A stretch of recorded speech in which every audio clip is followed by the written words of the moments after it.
On Saturday evening, July 30th, 6 inches of rain fell in Ellicott City in less than 2 hours, roughly the equivalent of 1 month's worth of rainfall. The storm caused a sharp 2-foot rise in the Patapsco River. It actually rose 13 feet in 100 minutes. At one point, it rose 2 feet in 5 minutes. The torrential rainfall combined with the rise of the Patapsco River caused significant flash flooding in historic downtown Ellicott City. Tragically, 2 people died, and if it weren't for the heroic acts of citizens and first responders, we may have suffered additional loss of life. 90 businesses sustained significant damage from the storm, and 107 residences received damage, affecting more than 190 residents.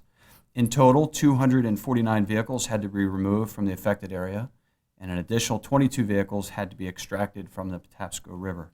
Initial estimates for public infrastructure damages and repair in the Ellicott City area are over $22.4 million. That same evening, County Executive Alan H. Kittleman signed the executive order declaring a local state of emergency. Shortly thereafter, on July 31st, 2016, Governor Larry Hogan signed an executive order declaring a state of emergency for Howard County. On August 5th, this council met to extend the local declaration of emergency until September 7th. The extension has allowed the county to continue to receive support from the state as well as local partners and has permitted us to take actions needed to help affected residents and the community recover from this tragedy. In the days following the storm, county public works crews began stabilizing critical infrastructure such as water mains and stormwater systems, as well as coordinating critical missions to retrieve essential personal and business property. For several days, in-depth assessments of the area's infrastructure were conducted by the Department of Public Works, the Department of Inspections, Licensing, Permits, looking both below ground but also at the various complex buildings that had assorted structural challenges. For the next 2 weekends, under some of the hottest temperatures this summer, residents, businesses, and property owners were given credentialed access to clean out their properties and save as much property as possible. At the same time, an outpouring of volunteer support came in with offers to help those impacted by the disaster. At the same time, the focus on restoring public infrastructure continued, especially to stabilize those elements most damaged. The most critical projects, including repairing retaining walls on Hamilton Street and on Main Street near the B&O Railroad Museum, was also interlaced throughout all this time with a steady stream of approved and targeted micro-missions. These are aimed at getting residents and businesses access to their property. These missions, led by constituent services and the county's Economic Development Authority, continued daily. A final 5-day push, to which we're concluding as we speak today, focused on getting the final remediation work done by residents and businesses before the county shifted into a 3-week push to complete the work on critical infrastructure. So you have in front of you a binder, and it's a more in-depth report beyond what I've just read to you, but I'd like to walk you through it, if that's okay, and just call out some of the features of the report. And then you're certainly welcome to stop at any point, or at the conclusion, we'll kind of go back and answer specific questions. Would you, since we're just receiving this, Sure. could you give us maybe, I see council members like me kind of going through, highlighting, could you give us just a couple more minutes to Sure. at least try to review and digest a little bit more? Sure. And then we can kind of go into that. Is that all right, council members? And I know, and I just want to say publicly, we really appreciate you coming in and delivering the report on the day that it was due. Because you could have very easily had this to us by midnight, and then we could have scheduled something a week later and what have you. So we recognize that we're all working under the gun to try to serve our citizens who are devastated by this as efficiently as possible. Sure. Thank you.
so I'm sure he'll be back. But Mr. Miller, if you would mind starting to walk through, just noting that we may ask you to pause bits and pieces here and there. Sure, no problem. Don't worry, I'm not going to read the entire contents of the binder to you. I will trust it. Trust we will. All right, so I guess we'll just start on page 3. You'll see those are up-to-the-minute cost estimates. And again, these are, when we say damage assessments, this is across the various departments, damage to public infrastructure and actual dollars spent. These are different costs that are currently being reconciled, if you will, with FEMA Public Assistance Team that has been with us for about 2 weeks to make sure that the costs that we submit are under their public assistance eligibility program. But here's a snapshot, damage assessment and cost estimates. Below that, you'll see various public works actions to date, sort of a bulleted, highlighted list that goes on to page 4. Next is, don't worry, I'll come back and answer all the questions. Is that okay? Can we ask along the way? It would almost be easier if I just kind of went through and gave you a quick high-level overview, and then we'll come back. Is that okay? All right, so that's... During the high-level overview, if you could sort of point to some of the numbers rather than just say there is a bottom line number, I think that would help the viewing audience. Okay. Not everybody, since we haven't had a chance to put it on the website yet, not everybody's able to look Okay. at some of these facts and figures. Sure. Okay, so on page 3, we've got a sort of a small spreadsheet that shows our costs to date. These are damages to public infrastructure as well as dollars spent by the county. You can see in the far bottom right, that current total is just over $12 million, $12,195,842.18. As we get through the report, you'll see that it gets somewhat complex as we talk about the different programs to which we could be recovering some of our dollars spent, and as well as the various programs to which our different infrastructure could be repaired. But for now, that's a number to note. Below that, actions to date through Public Works, that goes on to page 4, and that's just a bulleted high-level list of different kinds of major actions done by Public Works. It's in no way comprehensive. Those are just some highlights. Below that, we talk about waterway projects. This is one of the interesting things that we found is the complexity when looking at the different programs that are available to us from the U.S. federal government. We're accustomed to FEMA's public assistance program, but we found in this particular disaster with the failing stormwater channel walls, it brought in additional opportunities through programs like USDA's Natural Resource Conservation Service program, as well as the U.S. Army Corps of Engineers, which I'll talk about briefly as well. Moving onward, you'll see a call out regarding the Disaster Assistance Center.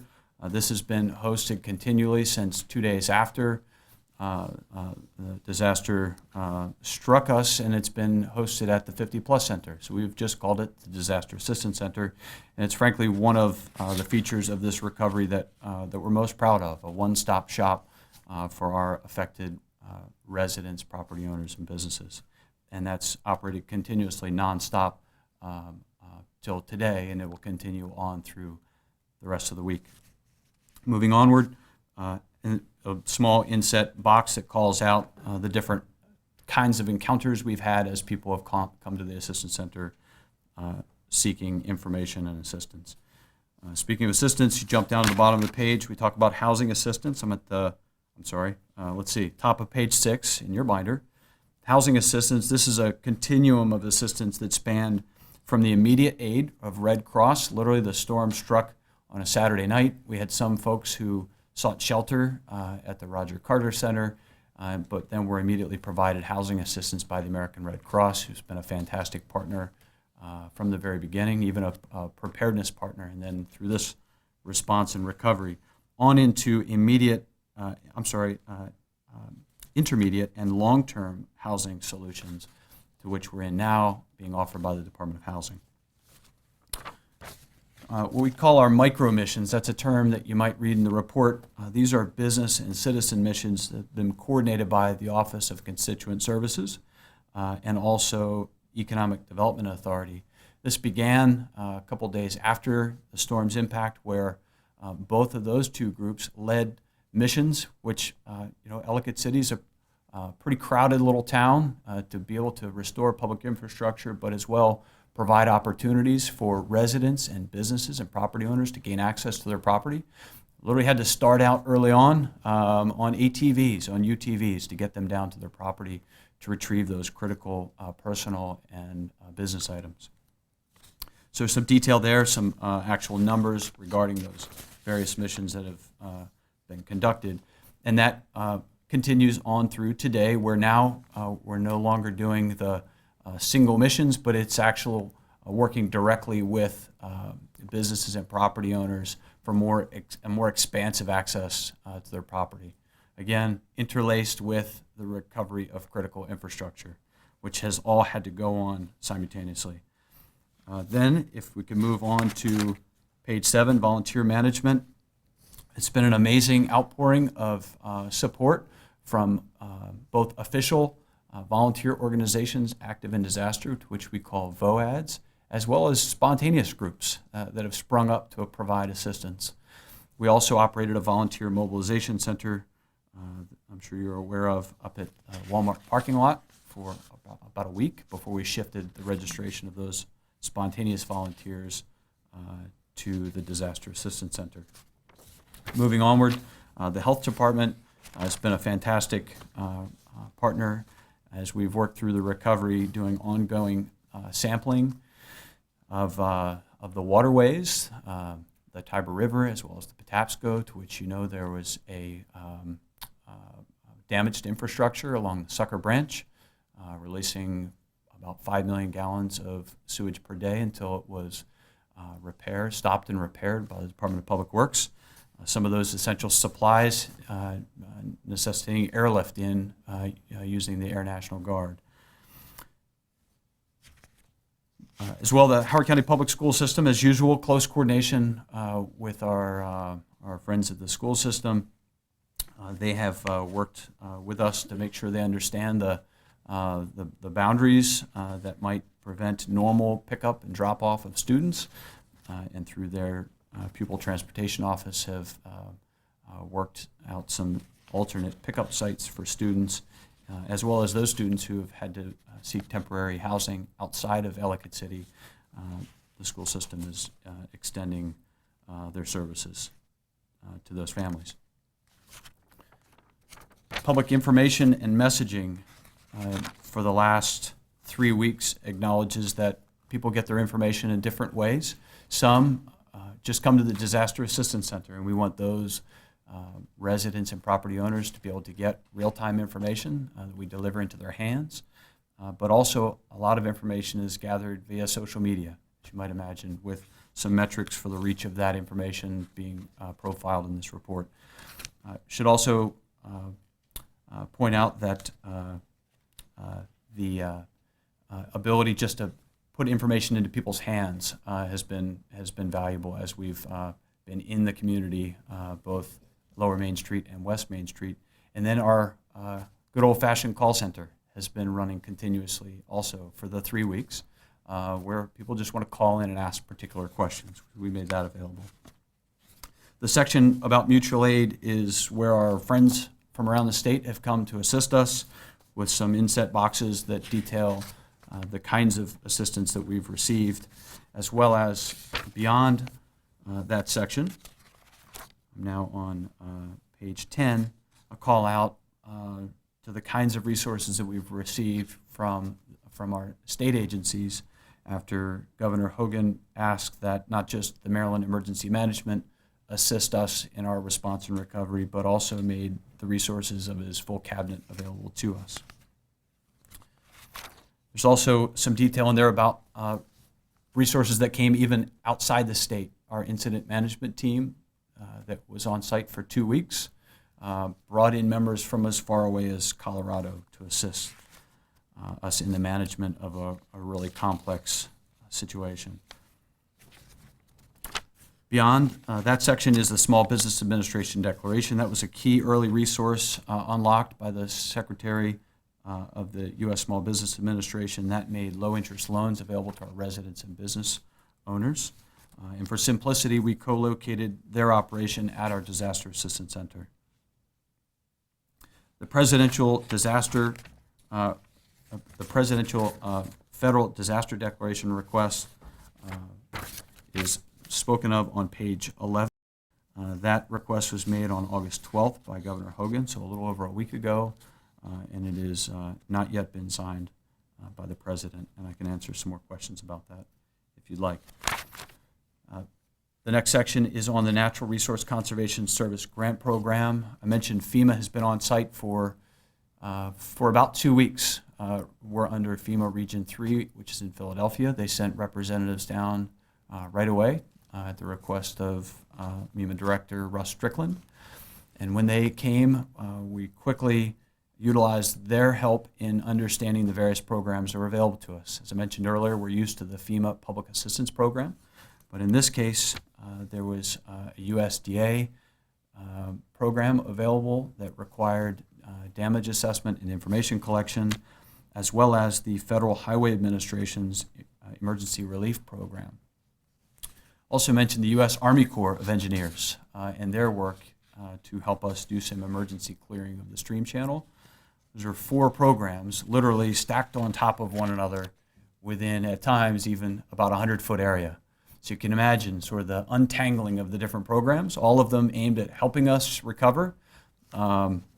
Each have their own separate rules. So we've been very cautious not to proceed without fully understanding each program's limitations, but as well as the program's offerings. The USDA program, I'll just point out, offers some opportunities that we haven't had before, potentially doing stream wall restoration on public property. We're very interested in that program and very interested in making sure that all of our work is done in accordance with their rules and regulations. And just as a matter of reference, since I mentioned the Hamilton Street wall, that one spot is an area to which the U.S. Army Corps of Engineers worked in the channel. The failed wall at Hamilton Street, as well as the roadway and sidewalk work done right at the intersection of Main Street, is the interface, if you will, of those 4 kinds of programs. Again, all great programs. We're very cautious to make sure we use each one appropriately.